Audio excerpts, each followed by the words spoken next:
সঠিক সিদ্ধান্ত গ্রহণ করা, মাথা গরম করে কিছু না করা, এটাই হলো ধৈর্য। ধৈর্যের অর্থ এটা নয় যে আপনার মারবে, আপনি খালি মার খাইতেই থাকবেন। ওই যে এক পীর সাহেবের কাছে এক সাপ এসে মুরিদ হয়েছিল, তারপরে পীর সাহেব বললেন আমি তো সাপ মুরিদ বানাই না। কয় না হুজুর আমার বানানি লাগবে। আচ্ছা বানাইলাম, তুমি কিন্তু দংশন করতে পারবে না। ঠিক আছে দংশন করবো। এখন ওই সাপ বিলের মধ্যে পড়ে আছে ধানের খেতে, রাখাল ধান কাটছে কিন্তু দড়ি নাই, সন্ধ্যাবেলায় ধানগুলো বাঁধতে নেবে কি যায়, দেখে যে ওই মুরিদ সাপ শুয়ে আছে। ও তো মনে কর বুঝে নাই সাপ, সে মনে করছে দড়ি। এই অন্ধকারের ভিতরে সাপ দিয়া ধান বাঁধছে, বানিয়ে বাড়ি নিয়ে সাপের ঘাট তো গেছে বেঁকে, বাড়ি নিয়ে ভালাই দিছে, সাপের ঘাট গেছে মস্কিয়া। ওই অবস্থায় পীর সাহেবের বাড়ি বহু কষ্ট করে গেছে, যাই বলে যে হুজুর কি জিগের আজগার শিখাইলেন, আমার তো গার মস্কে গেছে। একটা কথা হইল, জিগের আজগার করলে তো ঘাড় মস্কাবে কেন? সাপে পুরা ঘটনা শোনাইলো, এই হলো ঘটনা। পীর সাহেব বলছেন বেটা সাপ, আমি তোরে বলছিলাম দংশন করবি না, কিন্তু ফোঁস করতে তো নিষেধ করছিলাম না। তোরে যখন দড়ি মনে করে হাত দিল, তুই খালি ফস করে উঠতি, ওই রাখালের মুষ্টি সুদ্ধা লাভ দিয়া দিল্লি বলাই যাইতো। তুই ফোঁস করলি না কেন? কাজী জাতি ভয় পাবেন না। আপনারা কি ভয় পাইছেন? আপনারা কি ভয় পেয়েছেন? ভয়ের কোনো কারণ নাই। আল্লাহ আমাদের সাথে আছেন। কে আমাদের সাথে আছেন? বাংলাদেশ ইসলামের জন্য চিল্লায় বলেন, বাংলা কিসের জন্যে? আরো জোরে বলেন কিসের জন্যে? যদি প্রয়োজন হয় সেই ইসলামের জন্য রক্ত দেবার, সিলেটের লোকেরা রক্ত দিবে। যদি প্রয়োজন হয় জেলে যাওয়া জেলে যাবে, যদি প্রয়োজন হয় শহীদ হওয়া শহীদ হবে। আল্লাহ রাব্বুল আলামিন তৌফিক দান করুন আল্লাহর দ্বীনকে জমিনে প্রতিষ্ঠা করার জন্য। সর্বক্ষেত্রে আল্লাহ যেন সেই তৌফিক আমাদের দান করেন, বলেন আমিন। শাহাদাতের মর্যাদা যেন আল্লাহ পাক আমাদের দান করেন। হয় গাজী না হয় শহীদ, দুটোর একটা জীবন আমাদেরকে গ্রহণ করতে হবে। কাফেরের গোলামির চাইতে মৃত্যুবরণ করা, শাহাদাতের মউত গ্রহণ করা হাজার গুণে শ্রেয়। বিড়ালের মতো 500 বছর বেঁচে থাকায় লাভ নাই, সিংহের মতো খালিদ বিন ওলীদের মতো 1 ঘন্টা বেঁচে থাকুন, এটার মূল্য আছে। ঠিক কিনা? আর শাহাদাতের মউত হাতের চিমটি কাটলে যতটুকু না কষ্ট হয়, শাহাদাতের মউত এর চাইতে বেশি কোনো কষ্ট নয়। আল্লাহ নবী নিজে দ্বীন প্রতিষ্ঠার জন্য রক্ত দিয়েছেন, শহীদ হয়েছেন। সাহাবায়ে কেরাম কত কষ্ট করেছেন। তারা যদি কষ্ট না করতেন, তারা যদি সাহস না করতেন, জীবন না দিতেন, ইসলাম এই পর্যন্ত আসতো না। আমি সেজন্য আজ সিলেটবাসীকে উদাত্ত আহ্বান জানাই, আল্লাহর দ্বীন কায়েমের জন্য আমাদের সামনে সময় আসতেছে রমজান মুবারক। এই রমজান মুবারক এমন একটি মাস, যেই মাসে আমরা আমাদের তাকওয়া তৈরি করতে পারি, ঈমান মজবুত করতে পারি, নিজেদেরকে আল্লাহর দ্বীনের জন্য তৈরি করতে পারি। জোরে বলেন আমিন। আল্লাহর জন্য, আল্লাহর দ্বীন কায়েমের জন্য এই রমজান মাস যেন আমরা ব্যবহার করতে পারি, বলেন আমিন। রমজান মাসে বেশি বেশি করে তেলাওয়াত করবেন, কোরআন শরীফ পড়বেন। কোরআন নাজিলের মাস, কোরআন বুঝা পড়বেন, আল্লাহ যেন তৌফিক দেন। হাদিস শরীফ বুঝে পড়বেন, ইসলামের সাহিত্য বুঝে পড়বেন, ছেলে মেয়েগুলিকে দ্বীনের রাস্তায় পরিচালনা করবেন। আল্লাহ পাক যেন সকলকে করে বলি আমিন। সমস্ত মানুষেরা, যত মানুষ দাঁড়ানো আছেন, দাঁড়ানো সব মানুষেরা বসে পড়ুন। রাস্তায়, পথে, ঘাটে, গাছে, ছাদে, যিনি যেখানে আছেন সেখানে বসে পড়ুন। আকাঙ্ক্ষিত সারা বছরের 2 বছরের আকাঙ্ক্ষিত মোনাজাত, সিলেটের ইতিহাস সৃষ্টিকারী আজকের এই মাহফিলে মোনাজাতের দিকে আমরা এগোচ্ছি। একটা মানুষও দাঁড়ায় থাকবেন না। এত বড় মোনাজাত জীবনে আর একবার পাবো কোন নিশ্চয়তা তার নাই। বসতে বলছি, দাঁড়াবেন না কেউ।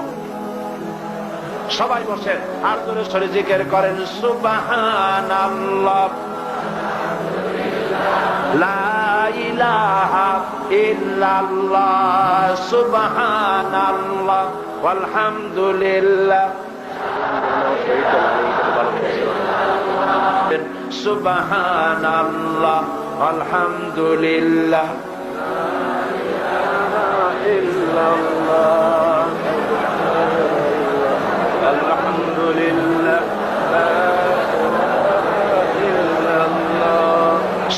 সুবহানাল্লাহ ওয়ালহামদুলিল্লাহ লা ইলাহা ইল্লাল্লাহ সুবহানাল্লাহ ওয়ালহামদুলিল্লাহ লা ইলাহা ইল্লাল্লাহ লা ইলাহা ইল্লাল্লাহ মুহাম্মাদুর রাসূলুল্লাহ।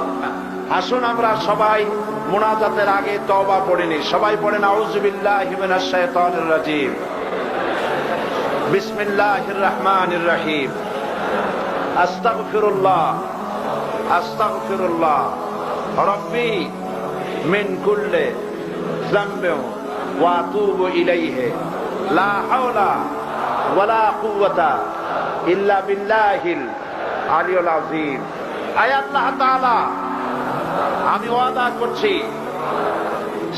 গুনাহে কবিরা, গুনাহে সগীরা, শিরক এবং বেদাত, সকল রকমের গুনাহ আমি পরিত্যাগ করব। আল্লাহ তাআলা আমাকে গুনাহ থেকে বাঁচার তৌফিক দাও, তোমার গোলামি করার তৌফিক দান করে দাও। লা ইলাহা ইল্লাল্লাহু মুহাম্মাদুর রাসূলুল্লাহ, আশহাদু আল লা ইলাহা ইল্লাল্লাহু ওয়াহদাহু লা শারীকা লাহু ওয়া আশহাদু আন্না মুহাম্মাদান আবদুহু ওয়া রাসূলুহু। সর্বশেষ, ইসলাম আর রাজনীতি আলাদা বলে যে প্রচারণা অপপ্রচার পত্রপত্রিকায়, রেডিও, টেলিভিশনে, নাটকে বিভিন্ন ভাবে মানুষকে বিভ্রান্ত করা হচ্ছে, ওই ব্যাপারে আমার লেখা একটি বই এসেছে। বইয়ের নাম ইসলামের রাজনৈতিক বিধান। ইসলামের রাজনৈতিক বিধান, ইসলামের অর্থনীতি, রাজনীতি, সমাজনীতি, আল্লাহ পাক কোরআন শরীফে যা যা বলেছেন সেগুলি এক জায়গায় করা হয়েছে। আলেমদের জন্য বিশেষ উপকারী, কারণ এতগুলি আয়াত এক জায়গায় খুঁজে বের করা কষ্ট হবে, এক জায়গায় পাওয়া কষ্ট হবে। পারবেন তারা, তবে সময় লাগবে। এই একই জায়গায় কোরআন হাদিস দিয়ে ইসলাম আর রাজনীতিতে কোনো পার্থক্য নাই। আল্লাহ নিজে রাজনৈতিক কথা বলেছেন, রাসূলুল্লাহ নিজে রাজনীতি করেছেন, সে কথা এই কিতাবের মধ্যে লিখে দেওয়া হয়েছে। যারা সেবেছে ওরা এটা 50 টাকা দামে বিক্রি করছে। ইসলামের রাজনৈতিক বিধান বইটি আমার লেখা, মঞ্চের পেছনে পাওয়া যাবে, আপনারা গ্রহণ করতে চেষ্টা করবেন। আর আজানের নামাজের মুনাজাতের পর আজান হবে, আজানের পর বা জামাত এশার নামাজ আদায় করে যাবেন। এক্ষুনি মোনাজাত হচ্ছে, রাস্তায়, পথে, ঘাটে, ছাদে, গাছে, যিনি যেখানে আছে সেখানে বসে পড়ুন আর মোনাজাতে শরীক হন। আল্লাহুম্মা আমিন। শহীদদের জন্য রব্বানা যালামনা আনফুসানা ওয়া ইন লাম তাগফির লানা ওয়া তারহামনা লানাকুনান্না মিনাল খাসিরিন। সবাই পড়েন আমার সাথে, মনটা নরম করে, মাথা নিচু করে সবাই পড়েন। রব্বানা যালামনা আনফুসানা ওয়া ইন লাম তাগফির লানা ওয়া তারহামনা লানাকুনান্না মিনাল খাসিরিন। আবার পড়েন, রব্বানা যালামনা আনফুসানা ওয়া ইন লাম তাগফির লানা ওয়া তারহামনা লানাকুনান্না মিনাল খাসিরিন। আয় আল্লাহ তাআলা, সিলেটের স্মরণোচিত কালের শ্রেষ্ঠ সমাবেশ কোরআনের এই মাহফিলে